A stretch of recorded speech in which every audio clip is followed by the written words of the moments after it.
Hello everybody and welcome back to the English Shooting live stream. I will be your host as always, Callum from English Shooting. I hope you've all had a fantastic week, hopefully lots of shooting over the past week, and I know that there were even some of you up at the level 3 IPSC practical shotgun, the Coats of Iron up in Grimsby, an absolutely fantastic match which we will be talking a little bit about later on.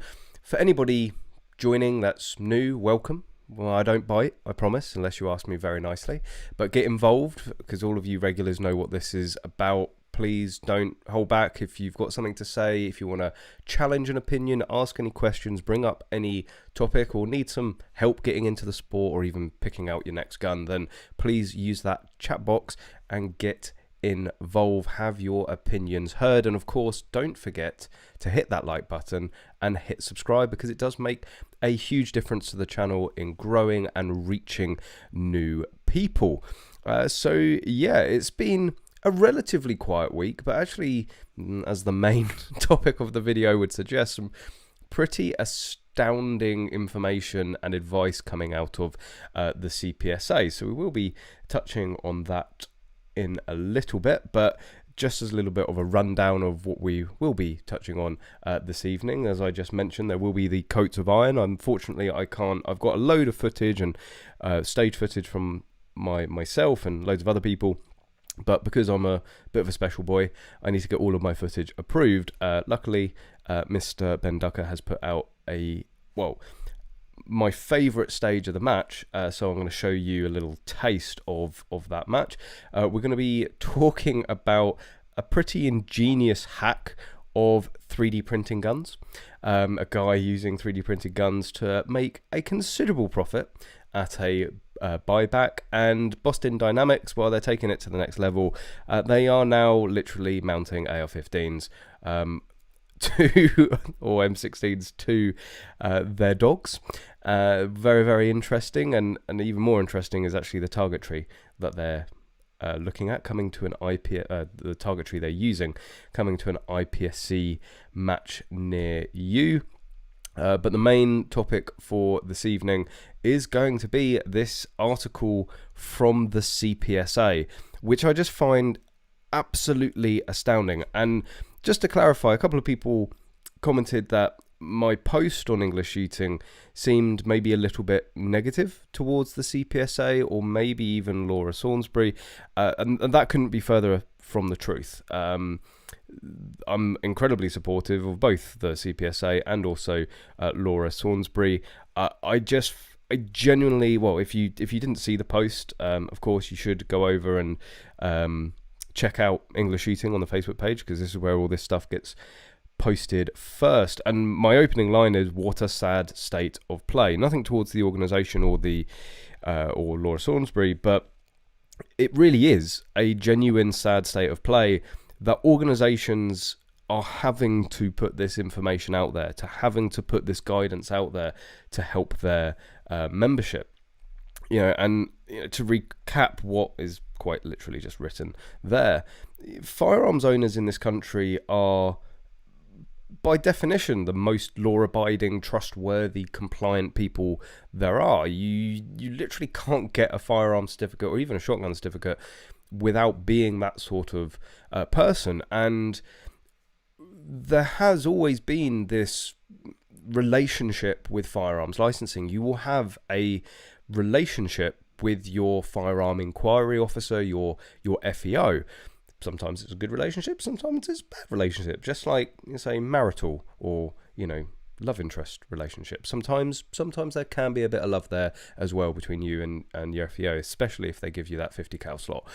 But it's a bit of a give and take relationship. At the end of the day, they are there to give you something, but to make sure that you fulfill the criteria to be able to have it.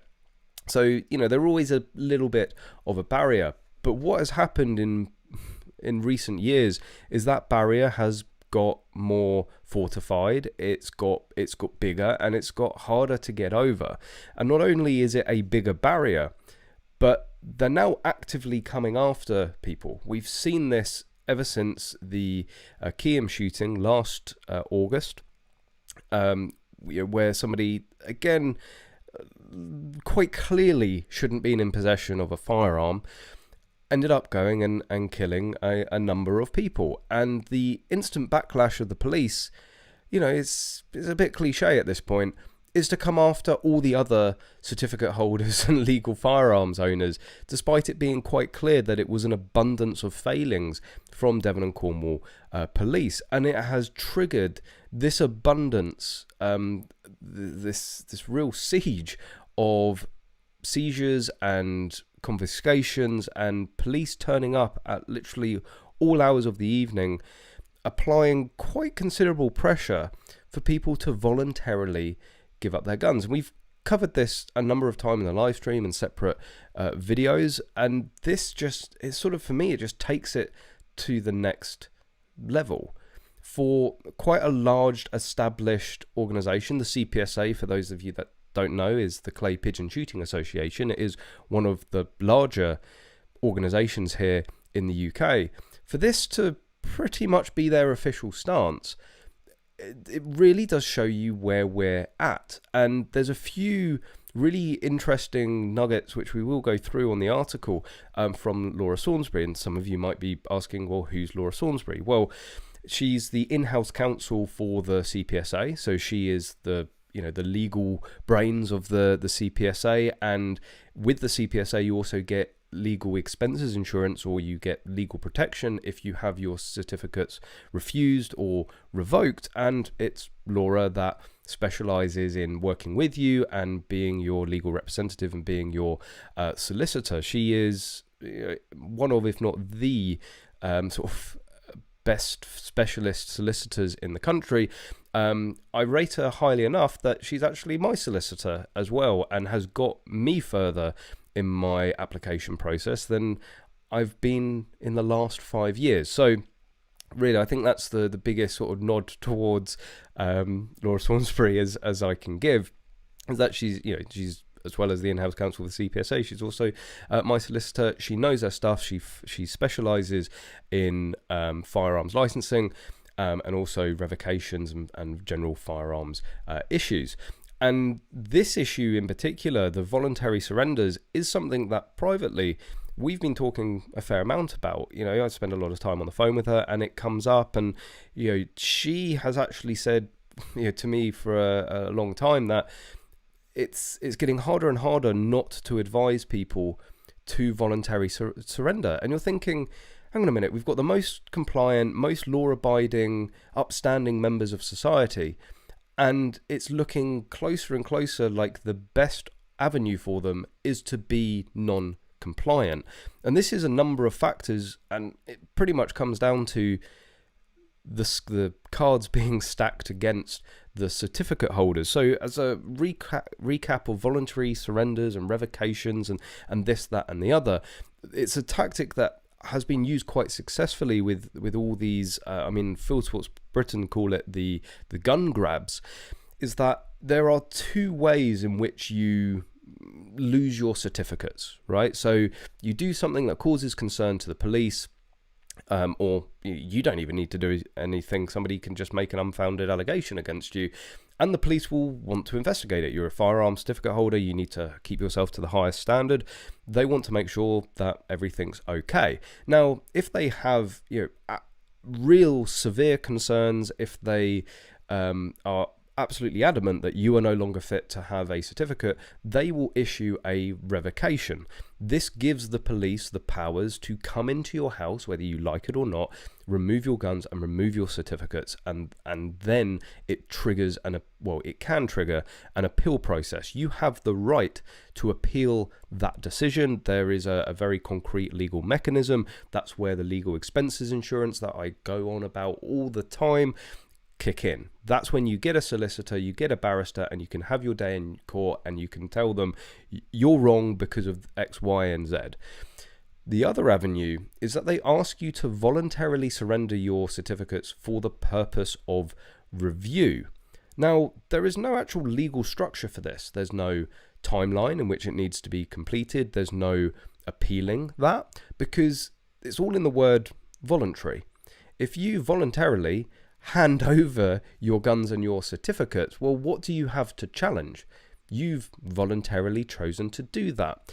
But when they come and knock at your door at 2 o'clock in the morning and say, we're here to seize your guns, that's a very different phrase to, we're asking you to voluntarily surrender your certificates. And a lot of people, I think, no fault of their own, have gone, shit, I have, in some cases, armed, but in most cases, uniformed police at my door at some ungodly hour, and they're asking to take my guns. At this point, the American viewers and subscribers will deviate completely from what happens here in the UK, but the majority of people go, shit, the police, I'm a compliant person, I'm an upstanding person, they're asking to take my guns, I will give you my guns. What they don't realise is that it's a voluntary process. Their certificates haven't been revoked, they're being asked, and when you're being asked something, you can say no. And this is very much what this article is about. It is about what your rights are in those situations, what you can and can't do, but it does go a number of steps further in sort of saying what the current state of play is, and you have to read between the lines in it. And they've done it for I think a number of reasons, but we'll get onto that in between the lines in a sec. So the biggest issue with the voluntary surrender is it's effectively this black hole. They don't need to give you a reason. They don't need to give you justification. They don't need to explain themselves, because again, you're voluntarily giving it. There's no deadline. There's no structure to appeal. They're not even required to give you updates. They will take an unknown amount of time to review your certificates, and then they may or may not give you them back. If they don't give them back, then a formal revocation letter will be issued, and they will be formally revoked, therefore triggering potentially triggering an appeal if you want to go and appeal it. If they give you the guns back, then, well, it's matter closed, don't worry about it, carry on as you were. And what we are seeing a huge number of is people being kept in this black hole for 6, 12 months plus. And even beyond. I'm aware of, I think, one individual that I think is coming up to over 2 years that they've been kept in this voluntary surrender roundabout, going round and round in circles. So it's quite, in a way, a vicious mechanism and a vicious tool that they can use. And I think we certainly need to be mindful of that, and you need to know what your options are. Again, when we've previously discussed this, I have always taken the line that it is better to comply. Again, American viewers and subscribers will, I am sure, disagree wholeheartedly with this approach, but things are very different in the UK, and no matter how outrageous you think it is, no matter how wrong you think they are, not being compliant is usually always used against you in some way, certainly if they decide to revoke later. So it's a very hard way up. But this article is the sort of first that I've seen from these organisations that's really pointed you in the direction of, actually, it's probably best to not comply. Again, they've been or Laura or the CPSA has been very clever in the wording. Now, again, they're working with the police constantly. They need to keep them on side. So to be seen to be telling everyone not to comply with them would be bad. So it doesn't explicitly say don't comply. But what it does repeatedly is tell you about all the pitfalls of complying and all of the ways to best not comply. So really reading between the lines, it's going, you really shouldn't comply, and this is what you should do. So let's go through. Unfortunately, I can't highlight anything. So, of course, they're calling it something. It's this suitability reviews is the main tagline that they're using. Pretty much every certificate holder out there, application is being double, triple checked. It's taken a huge amount of resource away from the firearms licensing, which is why applications are taking so long at the moment. So let's just skip over the intro. In these situations, the police will often turn up unannounced and catch you off guard. Again, it's the shock and awe factor, right? uniform, I think for most people, I'm probably used to it more than I would like to be, but uniformed police officers turning up at your door, certainly for the first time, is quite an intimidating and sort of, in a way, scary process. Not a lot of people have regular dealings with the police, and usually when you're dealing with them, it's not for anything good. So, unannounced, catch you off guard, giving you the impression you have no option. And again, you very much do have an option. But to let the officers in to remove your guns, and without really explaining why, this action is necessary, it's vital. Therefore, this is a big point of this article. It is vital, therefore, to know your rights and have your wits about you. It's like this. It's the language that's used, right? You've got a large shooting organisation saying you need to have your wits about you with the police. Like what is that saying, right? Like where have we ended up, right? That's like the status quo now. Oh, yes, we are one of the largest shooting organisations, and you really need to have your wits against you, your wits about you when you're dealing with the police. Like it seems so backwards that firearms licensing, they want certificate holders to be compliant, to be upstanding members of society, and they seem to be doing everything possible to install more and more mistrust, more and more sort of anguish in a way, increased application times, decreased service levels, turning up at your doorstep at the drop of a hat to review your certificates. It's it's like, come on, work with us here. Like, give us something to work with. So first thing to note is that the police have no legal power to enter your home without a search warrant. So we've seen a number of these videos from Field Sports Britain of they turn up and they're like, we're coming in. Well, unless they have that revocation, unless they have that warrant, like, you can choose to shut the door on the police, like, and it says so much there. If they do not produce one, you have the right to refuse entry if you choose. Once, like, this is almost a bit dystopian. Once you have allowed the officers in, it will be very difficult to persuade them to leave without your guns and certificate. So try to get as much information from them as you can on the doorstep before deciding to let them go in. Now, I was having a route about, again, props to the CPSA for putting this out. Because no one really has, and I wanted to double check that, and I did actually find an article from BASC. I think this was December 2021 that this was put out. Again, this is when we really started seeing all these barrage of seizures, and this is a very BASC document. It's 3 times the length of, probably even longer than that than the CPSA article. There is a lot of waffle in it.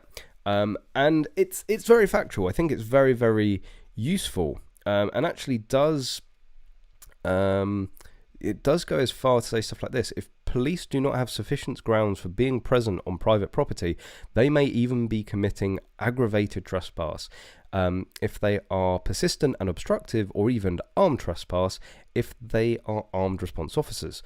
But they even say, here we go, like, as the police are still citizens, reasonable force may be used to remove persons if they do not respond to such instruction.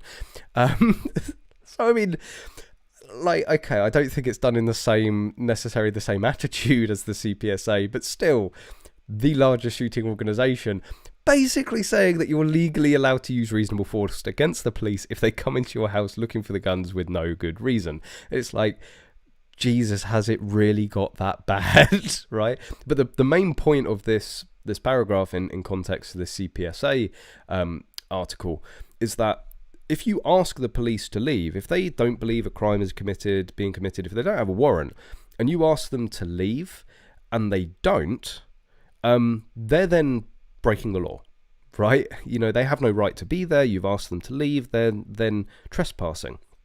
But it's interesting, again, the language and the way it's presented. Once you have allowed the officers in, it will be very difficult to persuade them to leave. So it's almost saying, like, whilst it's well within your rights to ask them to leave, and whilst they would actually be breaking the law in staying after you've asked them to leave, it will still be very difficult. Again, this almost show of intimidation, this show of force. We are the police. We're going to tell you how this is going to go down. Sod your rights. We want your guns. Like, you know, and that's what it comes down to. And this, get as much information as possible. I think this is a recurring theme through this article, because there's been so many people in these situations that there's one guy at the moment, he's had 2 court appearances and he still doesn't know why they asked him to voluntarily surrender them. He still doesn't know what triggered it. Can you imagine? Can you imagine having your guns taken away? Thousands of pounds worth of legal fees, and you still have no bloody idea why they've done it. like literally twiddling your thumbs going, did I literally fart in the wrong direction at someone, you know? Be polite but firm with the officers. Ask them who they were sent by, to explain why they need to remove your guns and what authority their authority is to enter your home. The police may try to gain entry by assuring you that if you cooperate, it will all get resolved much more quickly, and that you should have your guns and certificate back in a few weeks. Be very wary of accepting such assurances, as this is rarely the case.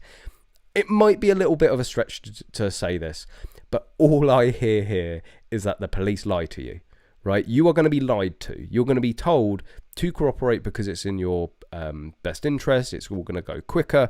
And you have somebody that deals with this day in, day out, and they are saying that is rarely the case.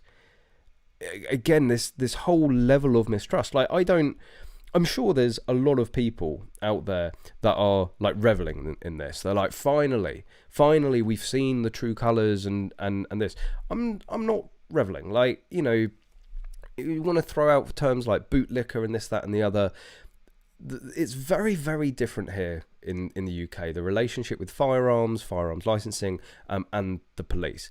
I would much rather to have a constructive relationship with the police, with the firearms licensing that is being run efficiently with our certificate system, which is being run correctly and also efficiently. These sort of insinuations that there's just widespread mistrust and misinformation and maybe misdirection being implemented by the police in trying to get your guns, that's not doing anyone any favors here. It's not doing the police any favors. It's not doing the shooting community any favors. You know, as much as we may like it or hate it, we need to work with the police to be able to get firearm certificates and to be able to own firearms privately here. You know, it's run, okay, it's under the police. It's not police officers that necessarily do the firearms licensing functions, but you need to work with them.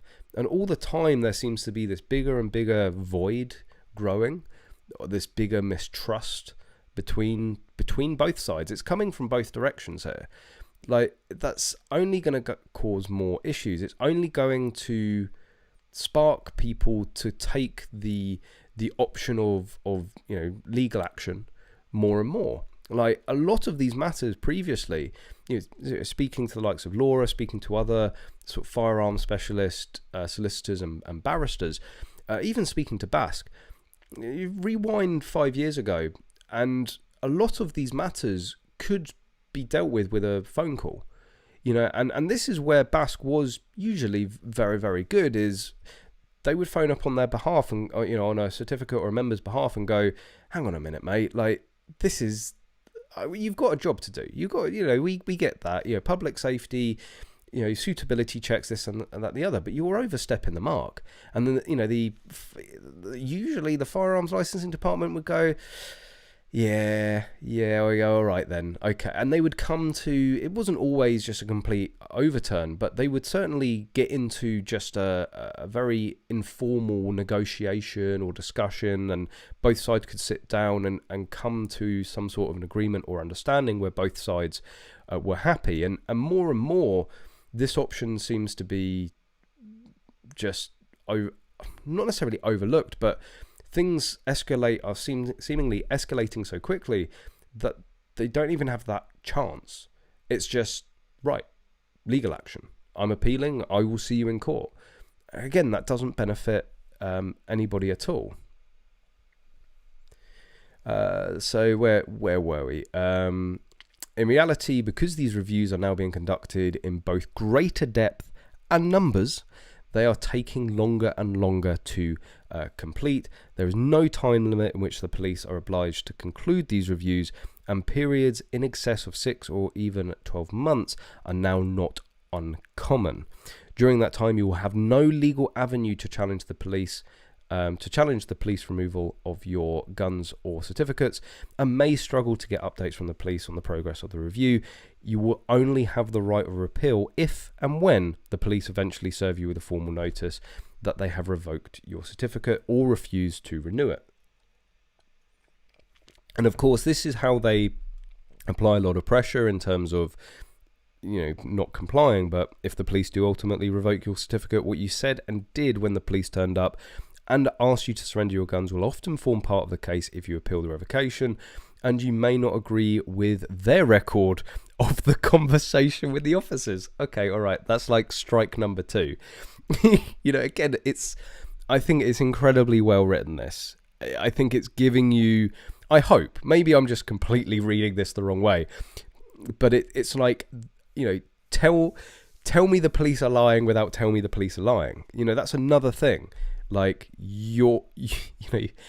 okay, people can get mixed up. It can be quite a genuine, misrecollection of the events. But that's pretty much saying that sometimes they like to, bend the truth. So make your own recording of it using your mobile phone. As I said, it's perfectly legal for you to record the police on your doorstep or inside your home. As soon as it becomes clear the police have come to speak to you about removing your guns, inform them you are going to video the discussion for everyone's benefit so that there is an accurate record, and because you may need it to take legal advice at a later date. Do not be fazed by warnings that your lack of cooperation may count against you, and that if you decline the officer's entry, they will come back with a search warrant and revocation letter. I think this just really sums it up. Politely point out that you are simply protecting your legal rights and following CPSA advice to seek clear explanation of the reasons for their request to surrender your guns. And I think that's really the clever wording there. It's not saying that the CPSA's advice is to refuse, to not cooperate.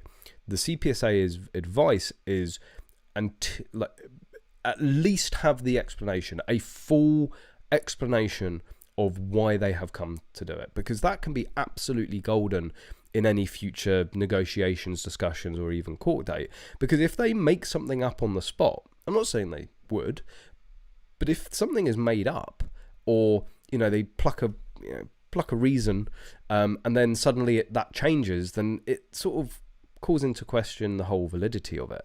And I think a lot of these cases, they really don't have the full reason or justification. There just might, there might be a bit of a gut feel, and they can't actually explain that. And I'm sorry, if you can't actually explain it, then you shouldn't be taking somebody's guns. So yeah, seek clear explanation. And again, I think this is where the reading between the lines comes in, that seek clear explanation. If you don't get a clear explanation, and again, it doesn't actually say that, but that's certainly what I'm reading for it. If they are coming to your house at the, asking you to surrender, and they're not even prepared to give you a reason, it's like, well, come on, show willing, right? You're asking me to give up my hobby, even, in some cases, career or livelihood.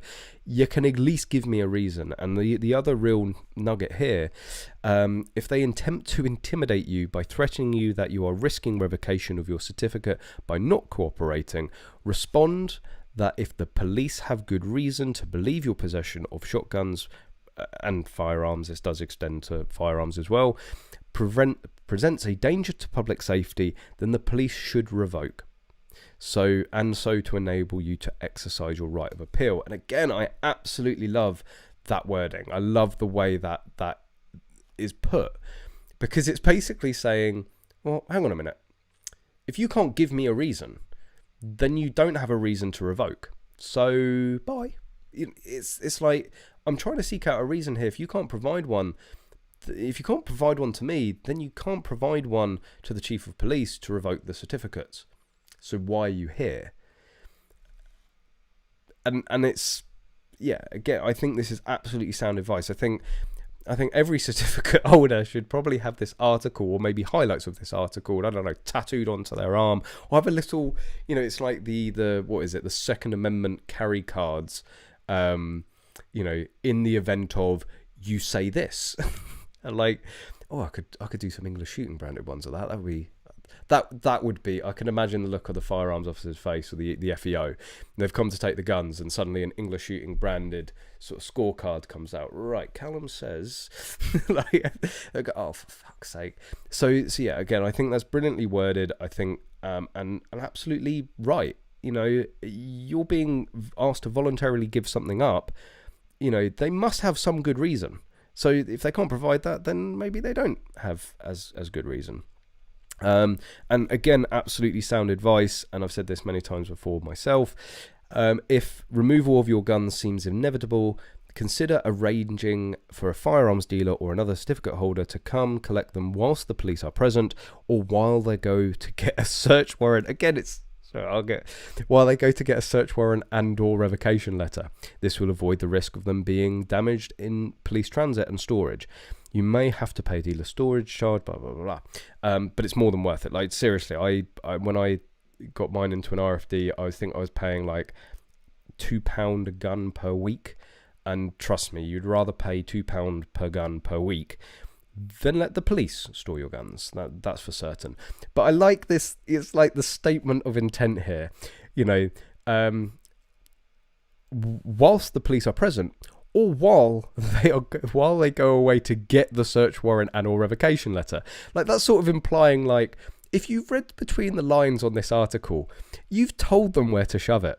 So you're going to have time to go and get the RFD if they're going to come back and with a search warrant or a revocation letter. Again, I'm being quite jovial in a way about this because I think it's absolutely crazy. Like, if you can't laugh about something, right? And it is like, again, unfortunately we are in this, this isn't hypothetical. We're in this sort of situation now. This is the state of play. And again, massive props to Laura and also to the CPSA for coming out and giving what I think is completely invaluable advice. It's invaluable, highly valuable. It's getting late, all right. This is well needed, and whilst there was this other BASC document, the only way I found that BASC document is in searching to see if there was anything else out there. The other organisations have been very, very quiet and I think recluse in really addressing this issue, and for the CPSA to go one step further and to pretty much say that it's better for you to not comply, that actually the police are going to use various tactics to have your wits about you. Like, that's a big step. But it's needed. The shooting community, the certificate holders, we can't just keep on going on, fearing our own shadow. If this is the state of play, then people need to be well equipped on how to deal with it. They need the advice from the organisations on the best route to take about it. We've discussed it at length, but I'm incredibly nervous of telling somebody to not comply with the police. That doesn't look good on me, and I still don't think it necessarily looks good on the certificate holder. But I think where we have reached is that, as bad as it will look not complying, what is being suggested here by the CPSA is that the other option is actually worse. Like, that's how bad it's got. You will be put in this black hole of voluntary surrender so hard that you would wish that you had not complied. Like, that's all I can take away from this article. And I think for everyone's sake that needs to change soon, and we need to start having a much better relationship with the police. I don't think that's anything to do with firearms owners or certificate holders. lack of willing. I think it's very much the other side, and that's certainly what I've experienced in talking to other people, in my own personal experiences. It's almost like you try to do everything to make them happy, to be friendly, to be cooperative, and it just gets chucked back in your face. And you really then start after thinking, why do I bother? I might as well just not be compliant, and I'm still going to have all the shit, but actually I get a lot more rights. Again, it's difficult. But let me know what you think of it. Rimfire, get the card printed, Callum. Oh, I really want to, but I can hear my FEO's eyes rolling into the back of his head right now. Volunteer a cup of tea. You should always volunteer a cup of tea for your FEO or police officers. Tea and biscuits. So FLD can revoke an FAC on a whim, yet to revoke a driving license, you can continue to drive until your court appearance and subsequent revocation, possibly months away. That's a very good point. I've always heard the comparison of cars and guns and driving licenses and firearms licenses and stuff like that. I've never heard that, and it's very true. You get caught doing 200 mile an hour on the M1. You don't. Well, I think there's a point in which you probably would be arrested on the side of the road, but there's you get caught excessively speeding. You get pulled over, you get given the paperwork, you get a court date months later, and you are proven guilty of that offence. With firearms, it's completely different, and the reason is because there's not the same legal burden on proof when it comes to firearms licensing. This is why we end up in these black holes, and why it seems so stacked against firearms owners in the UK here, is because it's not the burden of proof is not that of a criminal conviction. And we've seen that in the suitability document that, again, we've made plenty of videos and shown it plenty of times on the live stream, where the police can now take a failed prosecution as reason not to give you a certificate. And it says in black and white in the suitability criteria, basically, you can be charged with something, you can go to court and you can prove your innocence, and the police can still use the fact that you've been investigated and that you've gone to court as reason not to give you a certificate. And that's the difference. They can't necessarily throw you in prison, but they've got enough to refuse your application or to revoke your certificates.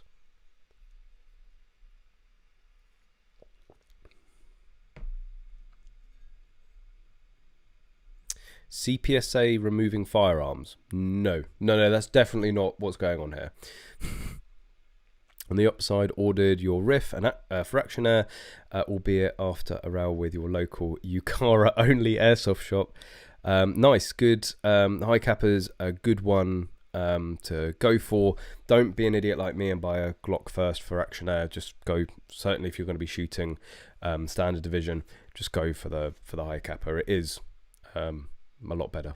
Yeah, that's right. I said it. I said the 2011 is better than the Glock. I'm a changed man. Adam, I agree. The gun owners I met are way more nice than the gun haters. Yeah, funny that, right? And we, that's the common joke, is like, oh, nobody should have guns, and they're like, no. I think this is just a projection of the fact that people like you should not have guns. There are people that are far mentally more stable, polite, and just general better human beings that are perfectly capable of owning a gun.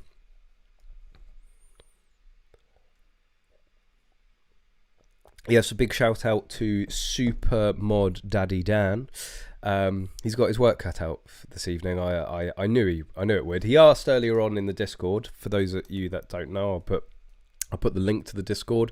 Enter at your peril. But yeah, people were like, what's the stream going to be about tonight, Callum? And I was like, CPSA issuing guidance on not complying with the police.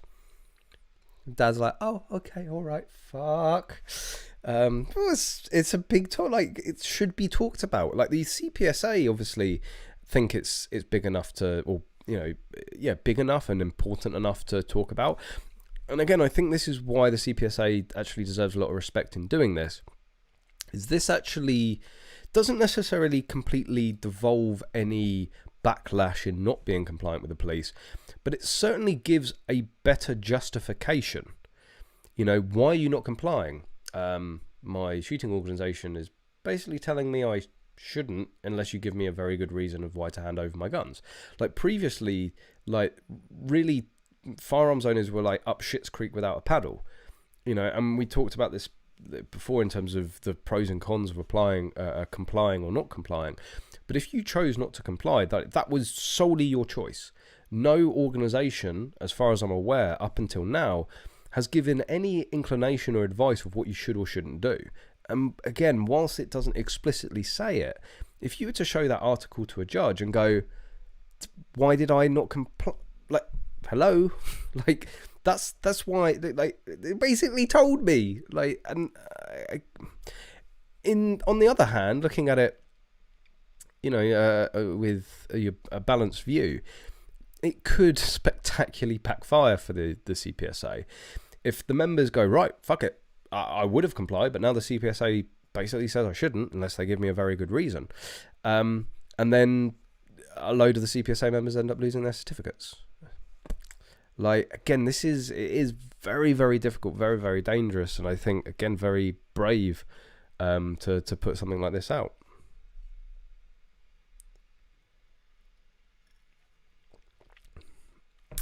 Joss T, FEO interview for Variation the other week. FEO's parting shot, no pun. Goodbye, sir. You're paying for a service, and we are here to provide the best possible service to our shooting community. That is how it should be. That is literally how it should be. That is the relationship we should have with firearms licensing. I am here to provide you a service that you're paying for. Let's not forget that. Right, we are paying customers with firearms licensing. I did go as far once of putting in a complaint saying that in any other service industry, I would have had more than a refund and most likely compensation for the service that I had received at that point. Still don't know why the police don't like me. Adam Carles, abso-fucking-lutely get gun insurance. I nearly had to batter Paul at Magload this week because he had his. I hope he doesn't mind me saying, bit too late if it is, but he had his firearms certificate interview. Firearms certificate. He had his FAC and SGC application interview on Wednesday, I think it was. And we were talking about it on Tuesday. Like, I've had a fair share of interviews and fair share of dealings with firearms licensing. I'll try and impart some wisdom to, and he's a very confident guy, knows, he's got his head screwed on and he knows what's what. I'm literally teaching him to suck eggs. But there was one point where I go, well, what you should also potentially do is, have your insurance card or, it's something to do with insurance. And he goes, I haven't got legal expenses insurance. I'm like, are you fucking joking me? Like, sorry, you work with me here and you don't have legal expenses insurance. It's the one thing, it's probably one of the number one things that I drum on about to people. Heads up, the CPSA is a very good organisation to join for legal expenses insurance. Plus, they have Laura Saunsbury as their in-house counsel. Like, that's what you've got to look at here. Like, do you want the sort of person that is writing this sort of article and putting out this sort of advice? Maybe you don't, but I certainly fucking do. Like, more power. Like, you don't want a solicitor that pussyfoots around and so, oh yeah, we'll come to some agreement. You want one to go in there and go, you're being ridiculous. You know you are. I know you are. You know you are. My client knows you are. So let's stop dicking about and let's move on. And in not so many words, I've seen her do exactly that, and it's beautiful. Oh, if only I had a recording. So yeah, but get get legal expenses insurance. When you say gun insurance, it's not about insuring the guns, although you should do that as well. But you should have legal expenses insurance that if you end up, unfortunately, if you end up in a voluntary surrender situation, it doesn't kick in. But if you end up with a revocation or a refusal, then it kicks in. Then you will be able to fund your day in court. It's paramount. Like, membership to the CPSA, I think, is £70-80 a year. Worth every penny if you end up getting in that situation Laura Saunsbury for free, right? It's like, that's a no-brainer. But there's places like Gunplan. I think mine's actually just coming up for renewal, if I'm right. And I think I was quoted something like £40 for the year, and it was like £40. You get your legal expenses insurance, you have public liability insurance, gun cover, health cover, this, that, and the other. Like, literally, if anything goes wrong while you're shooting, you're covered for £40. Like, with the price of ammunition at the moment, guys, £40 is not a lot of money within the pursuit of shooting. Just do it. You might think you're setting fire to 40 quid a year. You may be one of these people that somehow thinks that this is never going to happen to them. And that's what everyone else says when it happens to them, right? Seriously, the straightest arrows, the people that never say boo to a goose, it can happen to you. Oh, I'm just going to stay out of trouble. You can stay out of trouble as much as you want. Trouble can find you, right? All it takes is for you to be in the wrong, in the wrong place at the wrong time, for somebody to say the wrong thing, for, like the amount of stories that people have had falling out with neighbours, right? Which is, it can be fairly easy to do over the most mundane little things. And if you're at the backlash, if you just happen to come up against somebody who's malicious, you may even have a colleague that is severely anti-gun and just literally makes shit up, or anti-gunners. Like, what happens if an anti-gunner, thanks to the internet with all the information that's out there, they find certificate holders and they make up fictitious complaints. So you can be whiter than white, squeaky clean, and still find yourself in this situation. Go and watch some of the videos on Field Sports Britain. Pretty much every single person there is like, I've been good as gold all my life, never say boo to a goose, and now I find myself in court. This is just alien. This is not me, right? Like, pretty much every single one of them is one of those people saying, I didn't think it would happen to me. And here you have somebody that specializes in this, and they are saying it happens a lot more than you think. Because, people are embarrassed. People don't want to admit that they're facing these difficulties. People don't want to become pariahs of the shooting community, because that's effectively what it makes you. You're in this community where you need to own guns and be allowed to have possession of guns unsupervised, and suddenly that gets removed. You become a pariah. You become like, trust me. I just vent by making more videos. That's how I dealt with it. But yeah, just get legal expense insurance. Seriously, I'll go to far as say, if you've got a firearm certificate or a shotgun certificate and you don't have some form of legal expenses insurance, you're a fucking idiot. Like, just straight up. And I will say that and that's what I said to Paul. I was like, go and do it now. I bet you he hasn't. I even said that we'd pay for it. You are a fucking idiot. Do you want to be a fucking idiot? No. So go and get some legal expenses insurance. Like, seriously. And whilst I would never wish it on anybody, if you're one of these, it never happened to me, and then it happens, and you're like, I can't afford an appeal. It's like, again, you're a fucking idiot. Just go and spend 40 quid. Go and join the CPSA. Even membership of the UK PSA gives you some sort of revocation insurance. There's even who is it? It's the NGO now, the National Gamekeepers Organisation. I think that's what they're called. That's a part of it now. So just go do.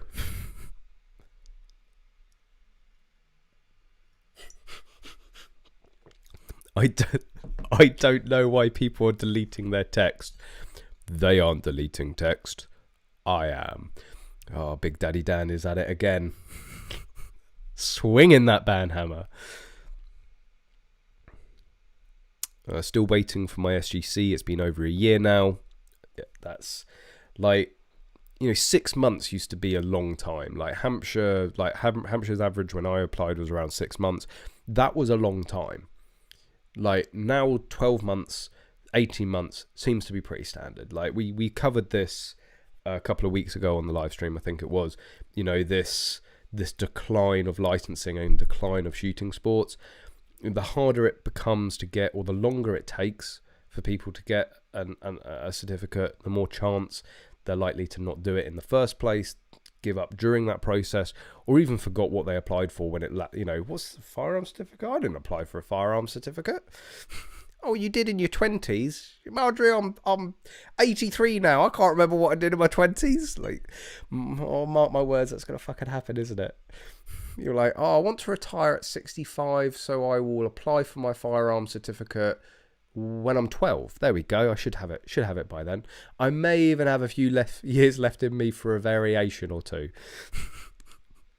Don't answer the door. Just speak to them via the Ring doorbell. I've recently beefed up my security. I'm not going to go into too much details, but it does involve a shitload of cameras. And I love the cameras. The cameras are beautiful because you can talk, you can like flash people up. Like that's what I'm sort of waiting for. I'm waiting to flash people up. That sounds wrong. I'm waiting to like catch somebody in my garden and just like turn on the light and then be the voice of God. I see you. I disapprove. Get the fuck out of my garden. Yeah, so I have all manners of communication. If the police could be out the back, they could be around the front. It's fine. I can see them coming. Yeah, that's weird. Again, that's like the avenue that we're heading down now. No, I'm not going to open the door. No, leave me alone. Like, where are we heading? The audit. I think I've seen a few videos by that.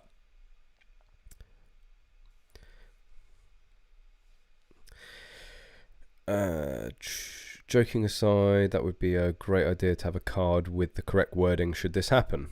Oh, I'm gonna have to do it, aren't I? I'm gonna have to let me make a note because it's just gonna cause me so much trouble. I'm gonna put revocation. Well, really, it's a surrender. What are they called? They're like, what are they? Well, like, what would it be called? It's like a like top tips, like top tips of when you're getting your guns like taken away from you. Lock the safe. Surrender. It's like, oh god, what do they call it? It's like a. I'm just gonna put card for now, or like advice card. Again, the fact that so many of you think that's a good idea, and that genuinely want it, it just makes me despair. I genuinely would like a good relationship with firearms licensing, not just me personally, although I very much would. I just like, and I know that this isn't everybody. There's lots of shooters out there, lots of certificate holders that have fantastic relationships with their firearms licensing department and specifically their personal FEOs. But it's becoming more and more the norm that it's like there's this instant standoffishness with them, and it really shouldn't be that way. And I would say I'm actually one of the lucky ones. I'm yet to find out how lucky, but my new FEO, absolutely top guy. Like, really down to earth. Most importantly, knows his shit about the law. And you can have a very constructive and interesting conversation with him about, and again, like, law is up to well, not the law is necessarily up to interpretation, but the guidance certainly is up to interpretation. And, he can interpret it one way, I can interpret it another way, and then we can actually have an adult conversation about it. He does just pull the card always of, it's better to be wrong with your licenses than right without them. Although, again, how that works, I don't know. But anyway, yeah. So I've only met him once, but I think have a good relationship with him already. Anyway, I think he's pretty sound.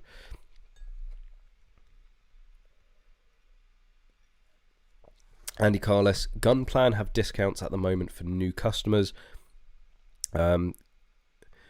Joss T, Gunplan, BASC, National Gamekeepers Association, and the CPSA, join them all.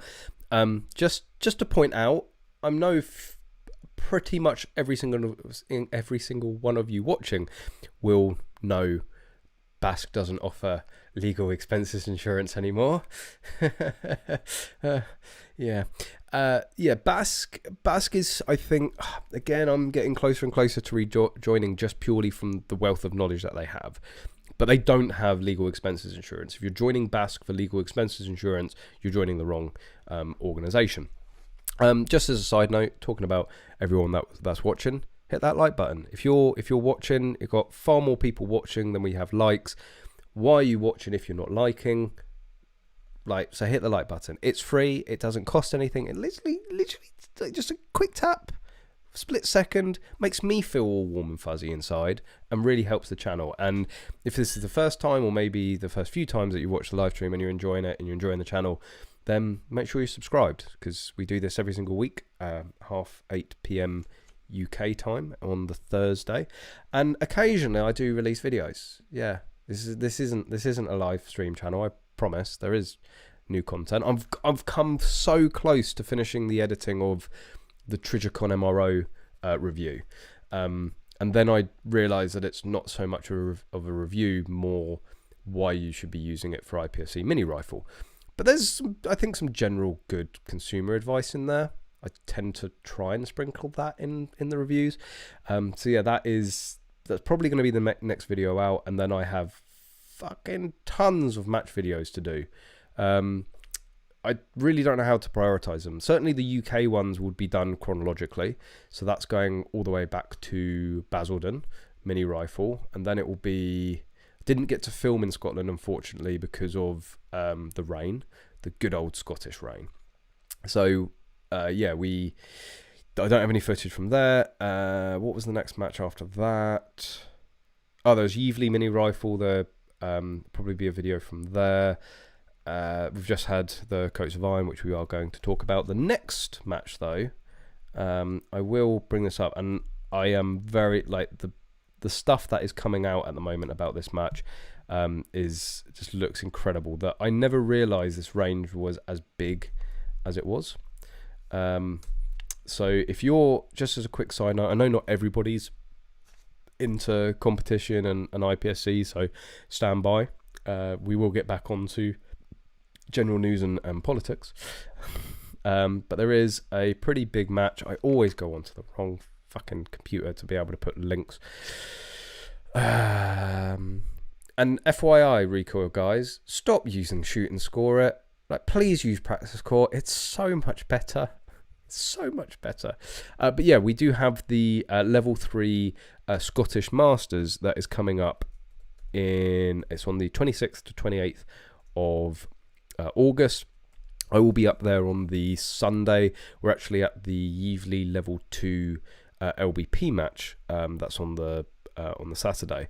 Otherwise, I would quite like to go up for the whole weekend, because it does look like it's going to be an awesome match, and I want to try and film it as much as possible. And why isn't my fucking computer working? Copy link address. So if you are interested in signing up to the first ever recoil level 3 practical shooting, suck a dick, Facebook. I just want to post a link, and I don't need all your gubbins with it as well. Anyway, if you want to go to Recoil's first ever IPSC level 3 shotgun competition. What is going on here? I think this Mac is dying. It's part of the reason I have it is, what are you doing to me? What are you doing to me? Oh. Yeah, fuck you, Facebook. Delete that long ass link. There we go. Let me just test that link works first. There we go. If you want to get signed up for the match, that took a long time. If you want to get signed up for that match, then go and check out that link. You can sign up there. and register. It should be an absolutely fantastic match. The stages that they're building that I've seen so far just look incredible. And talking of incredible matches and incredible stages, is again a bit more of an interjection to the usual viewing. This was the Coats of Iron. This was a level 3 shotgun match held this weekend, and it was like at the moment every match I seem to go to seems to be like the best, and seriously good match. There was a lot of controversy from last year because so many people got disqualified from that one stage, DQ'd and binned, but this was so like, there were still DQs. You always get DQs at level 3s, but the stages. So what you're about to watch is Ben Ducker, who is Team Maglo. He came second in Open Division, I think third overall, and I think he took the stage win on this stage. This is all shot with solid slug, right? Usually when you shoot slug in a shotgun match, it's reasonably long range, you know, maybe not up at close and personal. And this was a rapid stage. I shot this stage the day before, and then, you know, I was following Ben around when he was shooting it, and this was the first stage of the day, and he was like, you know, any tips? Like, how did you find it? And I was like, just go at 110%, you'll be fine. And it was really one of those stages, and you'll see me desperately trying to catch up with Ben here. For those of you that want to know before, he's shooting a Dissident Arms KL12, which is a highly tuned sort of AR platform shotgun, box-fed shotgun. They run in the region of about £6,000, and it is pretty much the gun to have in Open Division. So let's have a look at Ben running the stage. Like, I've never seen a stage with slug done like this, you know. And he is a bit rapid. So yeah, you've got those like head boxes there at the back. It's just such a dynamic stage. You really are just zigging and zagging. And I seriously think that was it was my favourite stage of the day, and it's probably the stage I did the best on overall. It's like the stage that I came away going, fuck yes. And you know, Connors has stood there with the camera. He's followed the he's followed me down this stage with the camera, and I'm pumped. Like, it felt good, apart from some fluffed quad loads, which I will be working on. It felt really good, and I was like, I just turned around to him and I'm like, yeah, and he goes, I'm so sorry. I'm like, what? It's like, I didn't hit record. It's like, literally, if I could only pick one stage to show you guys, it would be this stage. Thanks, Connors. There is a lot more though. I did get all the other 11 stages, including the one that I pretty much zeroed. Yeah, that's like the shortest stage of the day. Like, people are doing it in like 3 to 5 seconds. Basically, I think it was 5 paper targets with some no shoots, buckshot, up close and personal, and yeah, get to the last target, and the gun just has, I don't know, the gun just decided like basically pack up and go the fuck home. I've never had this malfunction before, and we think it's the ammo. Either the cartridge is too big for the gun, or the latch needs more tuning to that specific cartridge. But I like look down at the gun, and there's no like jam. Like, the bolt is like locked back, and I can see the bolt's locked back, and I think the lifter is down, and I can see the rim of the cartridge in the magazine tube. I'm like, well, maybe it's stuck on the latch. And I, you know, get my finger in the gun and start like trying to pick out this cartridge. I'm going, like, I had this like epiphany of the gun thinks it's empty, so close the bolt on it. I'm like, oh, okay, it hasn't like jammed up. It's still working, right? And I thought it was quicker to shot saver it, so I literally pulled open the bolt, shot savered it, went to take the last target, missed, and then I had to take a top up. So, you know, a stage that should have been something like 2.5 to 5 seconds, I ended up 16 seconds, which was not good. But overall, it was the first time in a long time that I got to use a Section 1 shotgun. Yes, shock horror.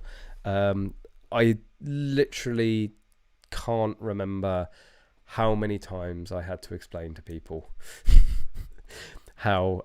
So FAC update, I don't have an FAC.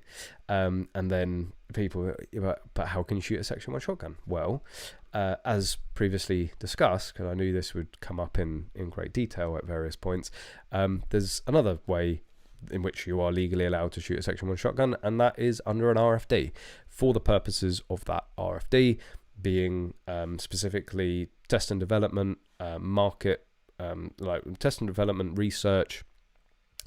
testing, research and development, and marketing.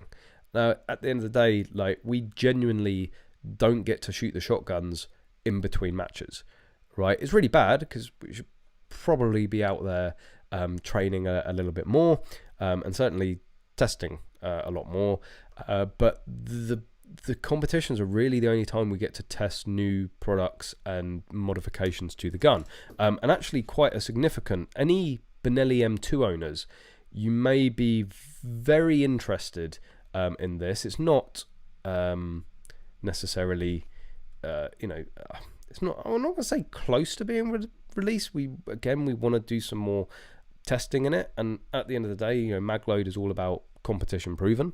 Like, we want it to stand up in competition, but some of you, I think I even touched upon it in the post. So this was the M2 that I was using that day. It's actually Connor's gun and my gun side by side, so he's running the Nova Speed now.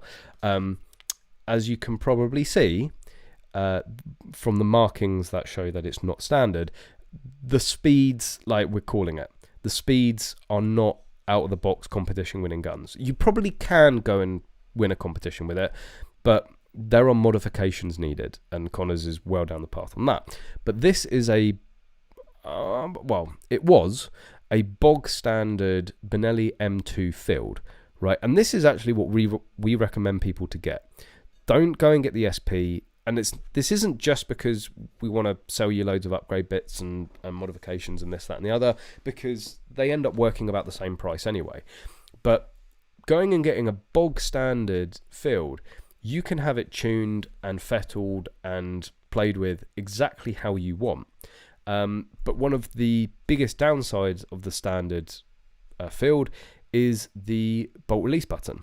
It's usually just a singular solid. Let me see if I can find one quickly. Just M2 field, and they are also impossible to drill and tap. Like, Connors can do it, but it's not an easy process.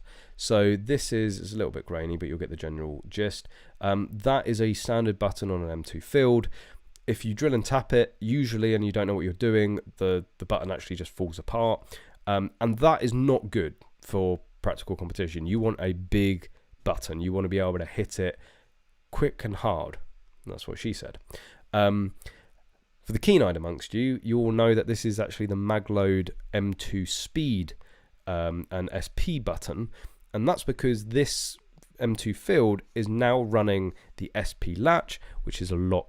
It's the latch and the button, which is a lot longer. It needs the receiver milled, which Connors did, and it also needs a lot of tuning and fettling with the latch itself. So, you know, and I don't think this was the issue that I experienced on that one stage.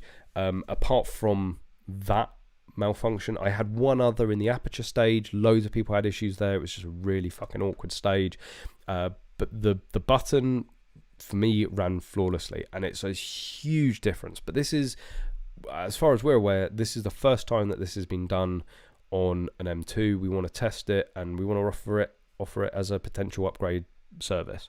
So yes, long and the short of it, I did shoot a Section 1. It was in a competition, and it's perfectly legal. So please, like, just accept. just accept.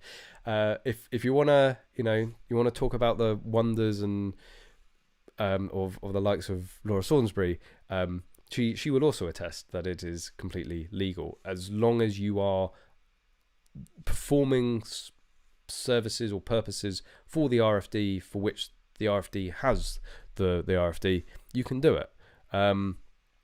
We test our shit in competition. It is very difficult to simulate a competitive environment. Like I've talked about it with Yevely. Like the battle arms was running flawlessly up until I went into the first big competition. You smash things harder.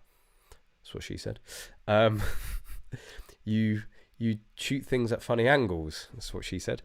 It's it's very, and this is something. There's a competition mindset. You're under pressure. You're under time. You'll end up introducing malfunctions you never thought were possible, right? And that's why we test in competition. Then there's the other thing about marketing. It's pretty hard for me to get any sort of marketing value when I'm shooting a 2+1. Apart from when I almost take the stage win with it, I'm never going to live that down. That's going up on the wall. Anyway, it was a great comp. The gun ran brilliantly. Apart from that one stage, which really just didn't do. It just did that the once. It might have been a dodgy round. Don't know. More investigation required. Anyway, other topics for this evening. Anybody want to continue on the CPSA? I'll get to your things in a bit. So, oh yes, this little gem. Just like, God bless America. You guys really do like to take it to the next level. Gun buybacks, right? Of course, they want to take guns off the street and they put a standard sticker price on every single gun. Big shout out to whoever it was that turned in 62 3D printed guns for $150 a pop at the Houston gun buyback. And I think somebody worked out that it was like 20 or 30 pounds worth, or $40 worth of filament that they had used to do this. And I worked it out pre-stream. I'll do it again. I know it was over 9,000, but that is times 62, $9,300 they got paid. Like, I mean, there's sticking the finger up, and then there's sticking it up and waving it about furiously. It's like, it's so taking the piss that I almost just, I feel bad, right? But somebody basically was able to make an over $9,000 profit printing these guns. And of course, in America, it's perfectly legal. Actually, in the UK, if you've got a firearm certificate, you can make your own gun. I want to do a fairly in-depth video on all of that. But yeah, in America, you can make your own gun, right? Perfectly legal too.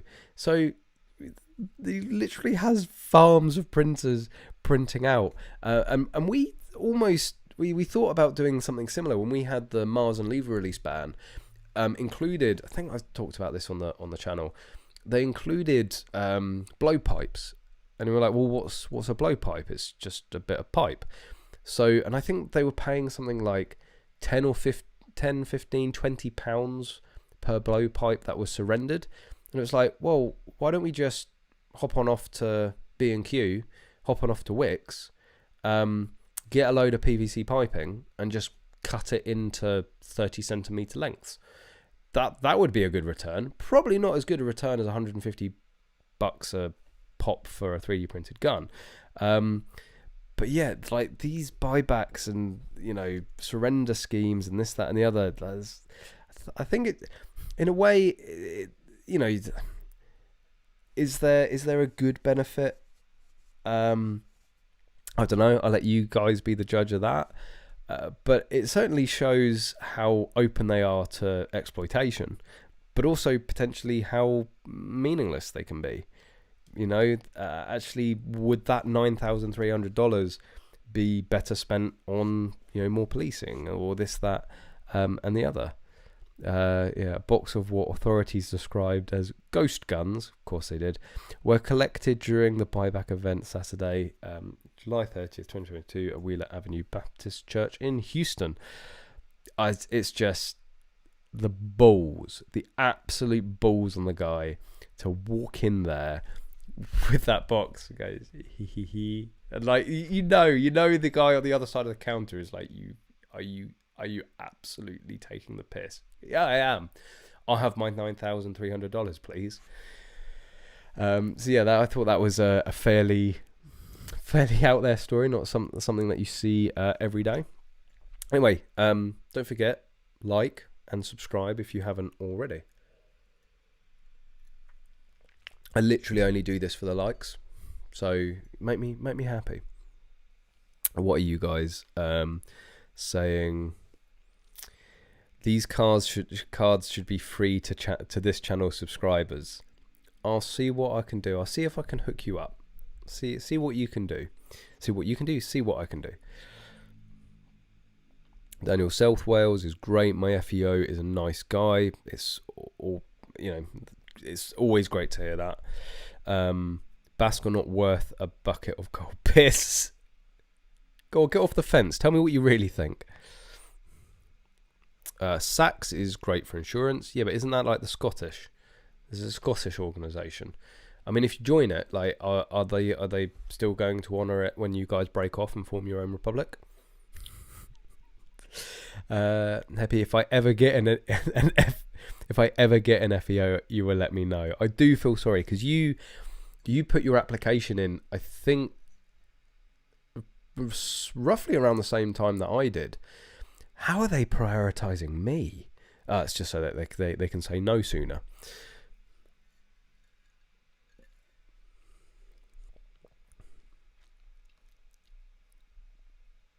What are you guys talking about? Having your own little conversations. Am I really waffling that much? Anthony just signed up to Gunplan during this live stream. I need to talk to them about commission. Like, fuck knows how many people I've sent to them at this point. You'll be changing from BASC to Gunplan. Again, if it's legal expenses insurance that you're after, that you really want to go for, then, well, there's no point being with BASC. I still think I will stay. I'll give them some credit. There is still a benefit to being a member of BASC. And, of course, I guess, for myself, like, this is a full-time thing. Not just the channel, but I'm in the shooting industry full-time, right? Full-time shooter, mag load, English shooting, like, pretty much the majority of my life is focused around shooting. For me, it doesn't take a lot to justify that extra support if needed. An extra, 80 quid a year for BASC membership, just on the off chance to phone them up and ask for some help, whether or not they'll actually let me be a member again after I cut my card up on live stream. Well, that bridge is very well probably crispy, but may still be structurally sound. Well, I'll see. So to have multiple of these memberships, like, it's part of the occupation. I think certainly if your livelihood is dependent on shooting, you should be a member of every bloody organisation. But I can understand that as, say, a hobbyist or, part-time or whatever, it's hard to justify spending fucking 200-300 quid a year on memberships and insurances. So if you only had to pay for one, for me it would be, and its cheapest is the Gunplan. It's strictly the insurance. If you want to be a member of an organisation and you happen to like Clay's, then I would go for the CPSA. I think, yes, there's others. Personally, that's my recommendation.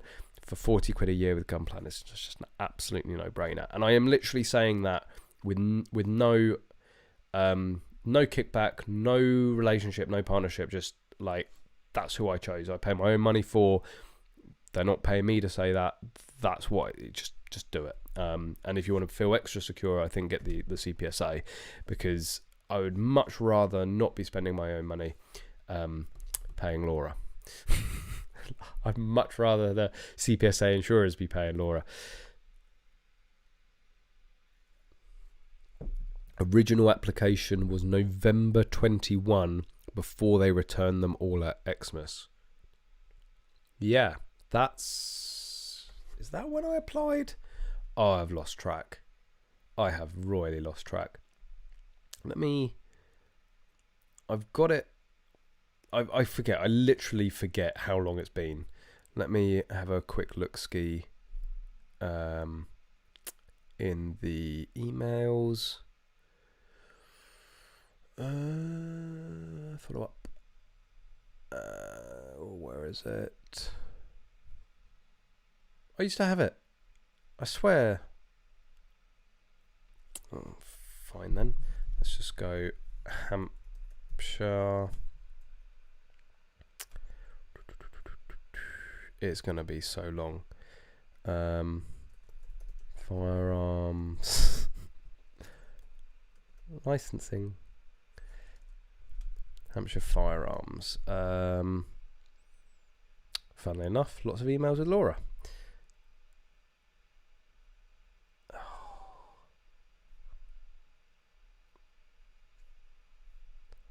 Okay, yeah, I think it was November 20. I think my application might have been in slightly longer.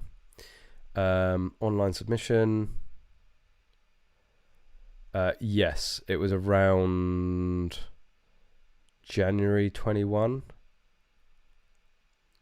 Yeah, so it's getting on for a while now, this application.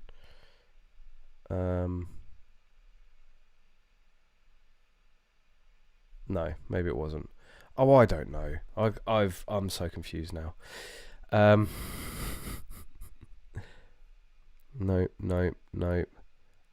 Oh, don't say it was 2019. This is what happens. You just get so... I literally had it saved. I had it saved in a folder somewhere just to keep reminding myself of the torture of how long it had been.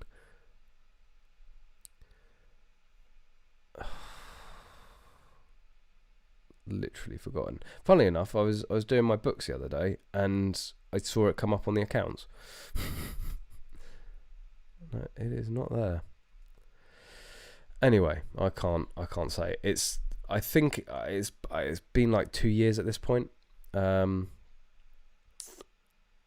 Anyway, that's not really that important right now. It's been a while. When did I apply? Actually, I can just look at the English shooting videos.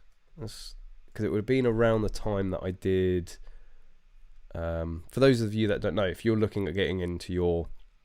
to get your firearm or shotgun certificate and you need some help or guidance, you can... Well, the videos are on this channel as well, but if you want them in a nice, neat little location on the internet, then you can head over to EnglishShooting.org. Actually, I'll put it in the chat box for you guys. Stand by. There you go. So you can head over to this website. If you go to videos, then you can check out all of these. I am waiting.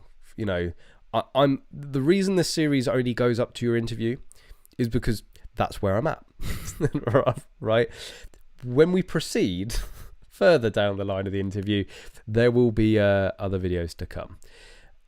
So I think it would have been around when I filmed this video.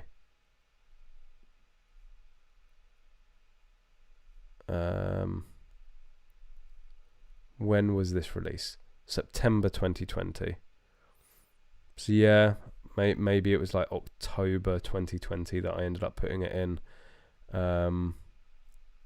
Filling out the application form, it would have been around that time as well. So yeah, it's coming up to... Come on, let me scroll, you bastard. That was January 21.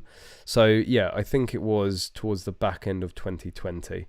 That's so yeah, coming up to 2 years now. Joy. Also, if you do want to support the channel, there is some English shooting merch and swag that you can go and help, and all the proceeds do go to running the channel and buying new equipment and sometimes keeping me out of prison. So there's various bits. So the very although actually, yeah, you can get the Maglo cap, which I'm wearing now, or there is also the English shooting hat, which is of course better. Patches, stickers, whatever you need, and also valuable resources and galleries. It's Big Daddy Dan. I swear this was meant to update with Instagram, but don't know. Anyway, it's a few photos. You just want to go look lovingly at me, as Dan so often does.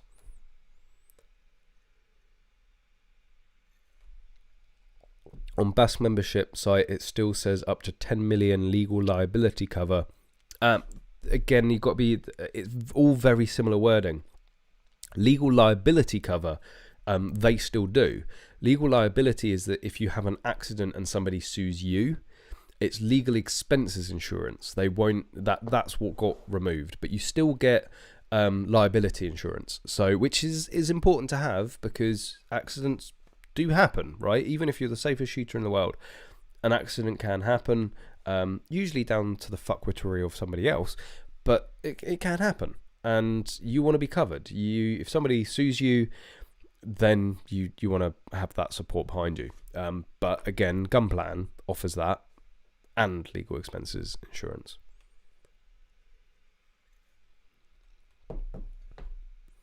Leon, hoping to get signed up to Gunplan tomorrow. I called them.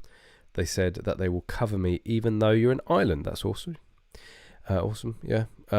English Shooting sponsored by Gunplan. Please, somebody sponsor. I mean, it's a perfect partnership. Like, if they want to give me money for plugging a product, well, like, why would they give me money for a product I'm already plugging without being paid? So yeah, I mean, it wouldn't be disingenuous, right? And that's what I try to do. Like, any time of any sort of affiliation or partnership, or any sort of agreement with somebody, it always has to boil down to like would I actually rate this product, be that a service or a physical product, if they weren't paying me? And if the answer is no, then I say to people, like, you can send me stuff to review. You're going to get an honest review. Like, I'm not going to be bought by like all this free stuff and a little bit of money. Like, it's just no. Like, if you can pay me to do a review, it will be an honest review. I will say exactly what I think of it, and you pay me to do it. So more for you if it's a bad review.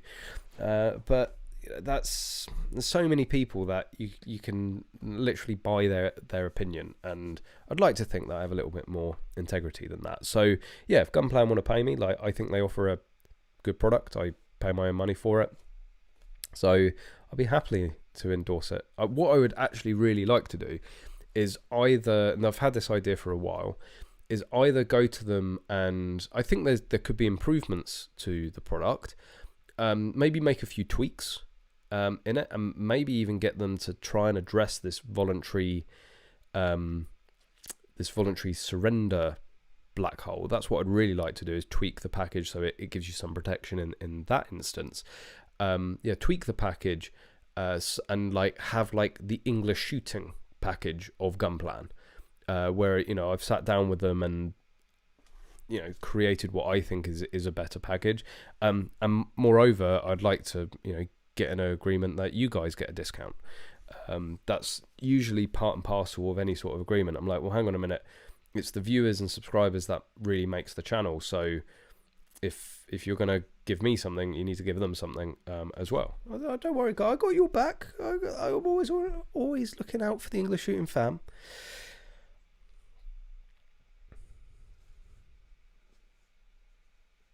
How about English shooting Hampshire public relations officer? I do, every now and then I see adverts for like Hampshire firearms licensing vacancies, and I do really get fucking tempted. Just just because somebody somewhere would have to sit there and type the hopefully polite but like official rejection letter, like, thank you for your application, after careful consideration, long and careful consideration, we have decided no fucking way, all the time I have a hole in my bottom. But yeah, or I don't know, like, perhaps I become an FEO for Hampshire. That would be some real fucking sick twist of fate, wouldn't it? Can you imagine somebody in Hampshire, like, you know, they're waiting nervously for their interview, and then I turn up. Like, the thing is, instantly people are going to go, oh great, I'm going to get everything I wanted, and I go, no, because I know the law. Don't try and bullshit me. Like, this is where, like, I become the worst FEO ever. Like, you know, Callum's my FEO and he gave me a 2-2 bolt action. I applied for far more. He gave me 10 rounds limit. Just everyone out in the range. 10 rounds. Right, fuck it. Need to go home now. No, I'd be a lot better than that. Just. See a lot of pest controllers still listing fully insured by BASC on their business card.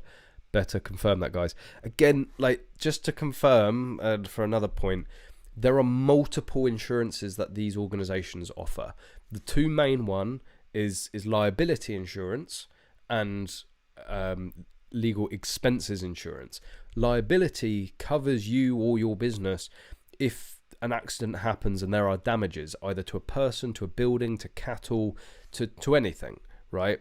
And if you are a pest controller, you know, let's say, you know, like the number one example is, like, you're out in the field and, you know, you end up shooting somebody's cattle. Well, cattle can be quite expensive, so you want to be able to reimburse the farmer for their loss, and this insurance would cover it in that circumstance. BASC still offers that, so, you know, as a professional, you're still covered if an accident happens during your work. But legal expenses insurance is very, very different. Legal expenses insurance is purely for revocation. It's to fund your legal fees if you challenge or appeal a refusal or revocation. Very, very different. They sound very different, and, like, you know, you can't... I actually got brought up by the communications director of BASC because I kept calling it legal insurance, right? And there are multiple types. But it's legal expenses insurance for the purpose of revocation, or there is legal liability insurance. So BASC still does offer one. Callum for FEO. If it was down to a democracy, I mean, Hampshire would be fucked anyway. But if it was down to a democracy for your FEO, we'd have a lot more guns. That's for sure. If you became an FEO, it would be big brain 5D chess to the powers that be. Oh, fuck it. Do they have any vacancies? Hampshire firearms. I might go and have a couple of beers and apply. Hampshire firearms licensing, firearms department vacancy, careers at Hampshire Constabulary.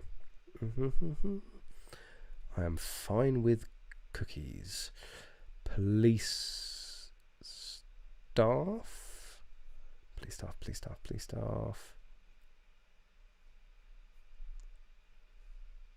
Visit the this is far more than it needed to be. Search for vacancies. Ooh, here we go. You can join me. Here we go. I'll bring it up. Let's have a look. Except I think they did a load of they actually did a load of like vacancies.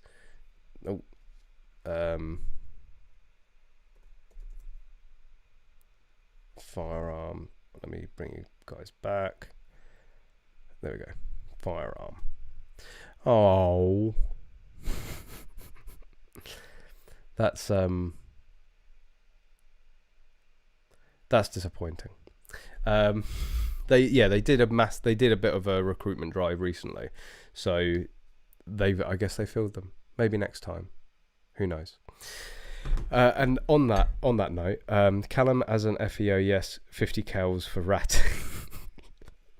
It's like, you can imagine that, like, in the news report, we're down here in Portsmouth, it's like a fucking war zone. It's like, but there's no rats, and you don't need to clean up. But anyway, on that note, I am gonna head off. Before you head off, hit that like button. Make sure you are subscribed, of course, because it helps us grow. It makes me feel warm and fuzzy, and it's completely free. But yeah, I hope you all have a fantastic week ahead. I'm actually off on holiday for the first time in a very long time, and I'm gonna have to maybe do some high-level negotiations with Holly to potentially allow me to live stream next Thursday. But shh. I'll try and work my magic. But there we go, guys. Thanks for joining me this evening. I hope you enjoyed it. I hope you potentially found it useful. Again, if you ever end up in that situation, like, I don't wish it on anybody. It's not a nice situation, but have a think about what you would do. Read that article. It's over on the English Shooting Facebook page, and be, I would say, mentally prepared for it. It's very hard to be prepared for it, but at least have in your head, and I'll think about those, like, key cards or whatever they're called, but you know what I mean. I'll try and work on it, because unfortunately we have reached that point now. But anyway, try not to end on a bad point. Yeah, I hope you have a shooting filled week ahead. Thanks again, everyone, for joining. Really hope you've enjoyed it, and of course, as always, guys, I hope to see you soon.